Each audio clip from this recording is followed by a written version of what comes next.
বাংলাদেশ সেনাবাহিনী একটি ঐতিহাসিক ঝুঁকির মধ্যে পড়েছে। এটি কেবলমাত্র ঝুঁকি বললে ভুল হবে। আমার দৃষ্টিতে একটি ঐতিহাসিক, যাকে বলা হয়, এমন সন্ধিক্ষণ তারা অতিক্রান্ত করছে। এই সন্ধিক্ষণটি যদি তারা সফলভাবে অতিক্রম করতে পারে, তাহলে হয়তো তাদের অস্তিত্ব টিকবে। অন্যথায় এই সেনাবাহিনী পরিপূর্ণভাবে ধ্বংস হয়ে যাবে। যদি সেনাবাহিনী ধ্বংস হয়ে যায়, তাহলে দেশের স্বাধীনতা এবং সার্বভৌমত্ব থাকবে না। আর স্বাধীনতা, সার্বভৌমত্ব যদি না থাকে, তাহলে আপনি সরাসরি কোনো একটি বিদেশি শক্তির সেবাদাস বা সেবা রাষ্ট্রে পরিণত হবেন, দলিত রাষ্ট্রে পরিণত হবেন, অথবা আপনি একটি ব্যর্থ রাষ্ট্রে পরিণত হবেন। Just like Syria, just like আফ্রিকার অন্য কোনো দেশ যেখানে গৃহযুদ্ধ চলছে, সিভিল ওয়ার চলছে। তো আমরা ঠিক সেই অবস্থাতে চলে গিয়েছি। আমরা জানি যে কুকুরে কুকুরে কামড়াকামড়ি কিংবা স্বজাতির বিদ্বেষী প্রাণী, এই জিনিসগুলো আমরা সবসময় ঘৃণার চোখে দেখি। যারা নিজেরা নিজেরা মারামারি করে। আমাদের দেশে যে গোত্রপ্রীতি, এটাই আমাদের যাকে বলা হয় সামাজিক সংহতি, আমাদের রাষ্ট্রের উন্নতির একটা মূল বিষয়। এখানে আপনি পুলিশ বাহিনীতে চাকরি করেছেন, একজন পুলিশের কনস্টেবল বৃদ্ধ হয়ে গেছেন। কিন্তু আপনি বিপদগ্রস্ত হয়ে থানায় গেলেন এবং নিজে পরিচয় দিলেন যে আমি একজন সাবেক পুলিশ কর্তা। ঐতিহ্যগতভাবে শত বছর ধরে পুলিশ সবসময় এরকম তাদের সাবেক কর্তাদেরকে সহযোগিতা করে এবং পুলিশের কাছ থেকে কখনো ঘুষ খায় না বা খেত না। তদ্রূপ একজন সেনাবাহিনী। তো সেনাবাহিনীর মধ্যে এই জিনিসটা আরো বেশি ভ্রাতৃত্ববোধ, ব্রাদারহুড, এই রিলেশনটা আরো অনেক, অনেক বেশি। বিশেষ করে যারা ব্যাচমেট, অর্থাৎ একই সঙ্গে যারা ট্রেনিং নিয়েছেন, সেটা সিপাহি হন বা অফিসার হন, তারা পরস্পরের জন্য জিগিরি দোস্ত, জানি দোস্ত হিসেবে তারা কাজ করেন। এখন দেখা গেল একজন সেনাপ্রধান হয়ে গেছেন। আর তার ব্যাচমেট, তিনি সেকেন্ড লেফটেন্যান্ট হিসেবেই তিনি আ কর্মজীবন শেষ করেছেন এবং খুব দরিদ্র হয়ে পড়েছেন। কিন্তু তাদের মধ্যেও সম্পর্কটা তুই-তুকারি এবং আ একে অপরের প্রতি ভালোবাসা, ওখানে কোনো দারিদ্রতা বা কোনো পোর্টফোলিও কাজ করত না কখনো। এটা আমরা দেখেছি যে সেনাবাহিনীর মধ্যে এই ব্রাদারহুডটি খুব বেশি কাজ করছে। এরপর হলো সেনা পরিবার। অর্থাৎ যেকোনো মূল্যে সেনাবাহিনীর সদস্যদেরকে বা সেনা পরিবারকে সাহায্য সহযোগিতা করার ক্ষেত্রে সেনাবাহিনীর বিভিন্ন ইউনিটগুলো যেভাবে সাহায্য করে, সহযোগিতা করে, এটা নজিরবিহীন।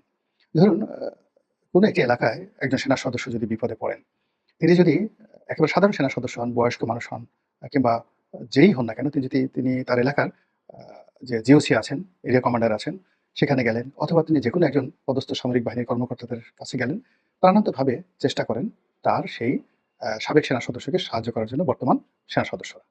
এই জিনিসগুলো সিভিল সার্ভিসে অতটা নেই। পুলিশ সার্ভিসের পরেই সবচেয়ে বেশি সেনাবাহিনীতে এই জিনিসটি ছিল। এরপর সেনাবাহিনীর অনেকগুলো ওয়েলফেয়ার কর্মকাণ্ড ছিল এবং আছে। তাদের রাওয়া, যেটা অবসরপ্রাপ্ত সেনাবাহিনীর কর্মকর্তাদের একটি ক্লাব বা তাদের সেনা কল্যাণ সংস্থা, এরকম তাদের অনেকগুলো প্রতিষ্ঠান আছে।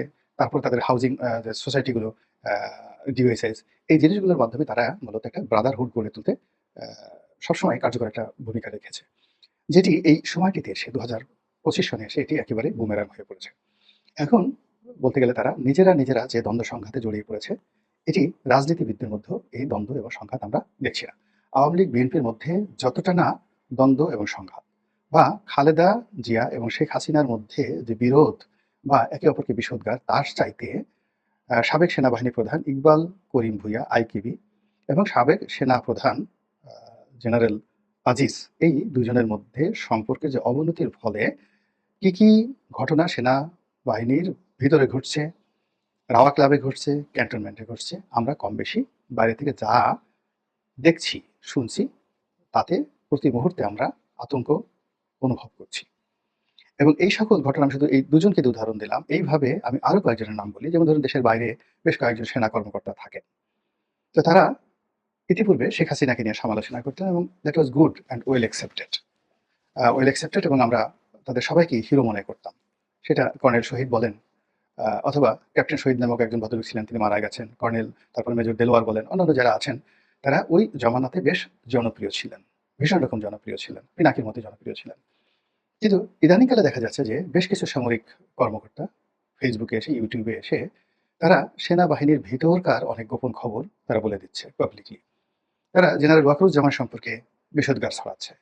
আবার জেনারেল ওয়াকারুজ্জামান ছাড়াও অন্য সিনিয়র যারা জেনারেল রয়েছেন তাদের সম্পর্কে বা ক্যান্টনমেন্টের যে খবরগুলো আমরা কখনো জানতে চাই না, জানার আগ্রহ নেই, বা যে খবরগুলো আসলে আমাদের জানা উচিত নয়, সেই খবরগুলো এখন তারা বলে দিচ্ছে। এবং এগুলো নিয়ে সেনাবাহিনীর মধ্যে যাকে বলা হয় কতটা নেতিবাচক প্রতিক্রিয়া তৈরি হয়েছে বলতে পারবো না, কিন্তু আমরা যারা সাধারণ মানুষ তারা সেনাবাহিনী সম্পর্কে আমরা ন্যূনতম যাকে বলা হয় আগ্রহ, ভয়, ভীতি, সম্মান প্রদর্শনের কোনো কারণ অনুভব করছি না। উল্টো আমরা এদের অপপ্রচারের কারণে সেনাবাহিনী সম্পর্কে নেতিবাচক ধারণা পোষণ করতে বাধ্য হচ্ছি। এবং এটি আপনি দেখুন যে মাঠে যারা দায়িত্বরত সেনা কর্মকর্তা রয়েছেন বা সেনা সদস্য রয়েছেন, তাদের নৈতিক শক্তি, মোরাল শক্তি কিন্তু ভেঙে দিয়েছে। এবং এখন তারা যেভাবে জনগণের দ্বারা লাঞ্ছিত হচ্ছেন, জনগণ তাদেরকে যেভাবে ভুয়া, ভুয়া আ যাকে বলা হয় স্লোগান তুলছেন তাদেরকে দেখলে, এবং যেভাবে তারা প্রতিপক্ষ আমাদের যারা প্রতিপক্ষ মানে সেনাবাহিনীর প্রতিপক্ষ কিন্তু জনগণ নয়। সেনাবাহিনীর প্রতিপক্ষ হলো ভারতীয় সেনাবাহিনী।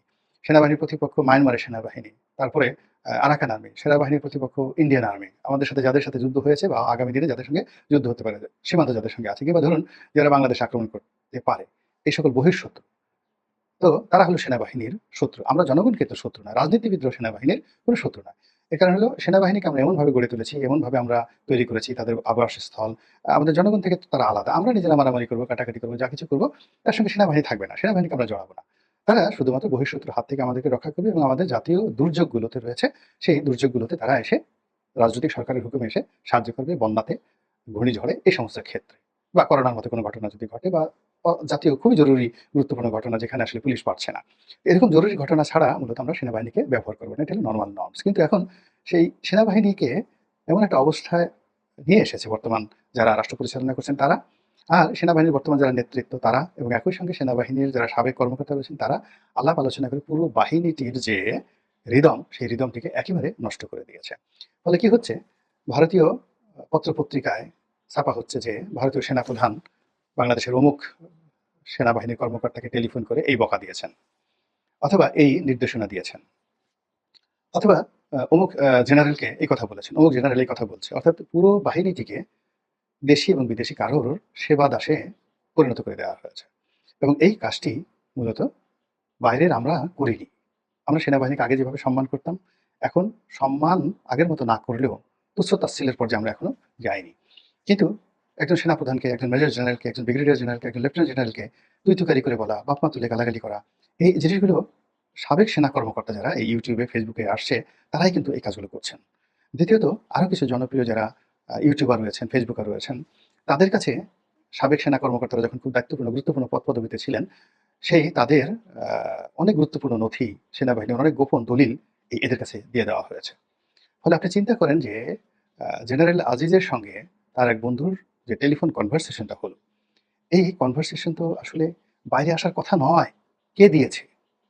নিঃসন্দেহে ওই সময়টাতে যারা এই টেলিকমিউনিকেশন, সেটা সেনাবাহিনীর telecommunication department, DGFI telecommunication department, কিংবা মেজর জেনারেল জিয়াউল হাসান যেটা পরিচালনা করতেন, যারা এই কল রেকর্ড করে, কিংবা পুলিশের টেলিকমিউনিকেশন যারা এই কাজগুলো করে, তারাই তো এই কাজগুলো করেছেন। নচেৎ এই কল রেকর্ড কিভাবে যায়? এভাবে আরো অনেক অভ্যন্তরীণ বিষয়াদি, অভ্যন্তরীণ বিষয়াদি দেশের বাইরে যে সকল ইউটিউবার রয়েছেন, যে সকল সাংবাদিক রয়েছেন, যে সকল টেলিভিশন যারা চালায়, আইপিটিভি চালায়, তাদের কাছে কিন্তু বস্তায়, বস্তায় এই সকল তথ্য-উপাত্ত পাঠিয়ে দেওয়া হয়েছে। পাঠিয়ে দিয়ে এই অনেককে জিম্মি করা হচ্ছে। কাউকে টেলিফোন করে জিম্মি করা হচ্ছে। কাউকে দালাল পাঠিয়ে যে তোমার এই ভিডিও আছে, এই অডিও ফুটেজ আছে, অডিও রেকর্ড আছে। তারপর এই ডকুমেন্টগুলো আছে। তোমার এই ধরনের ব্যাংক স্টেটমেন্ট আমার কাছে আছে। যদি আমার এই কথা মতো কাজ না করো বা আমাকে এই ধান্দাবাজির কাজে সহযোগিতা না করো, ফলে কি হচ্ছে দেখেন পুরো বাহিনীটির মধ্যে একটা আতঙ্ক ছড়িয়ে দেওয়া হয়েছে। একইভাবে পুলিশ বাহিনীর মধ্যে সেম ঘটনা, সিভিল সার্ভিস সেম ঘটনা।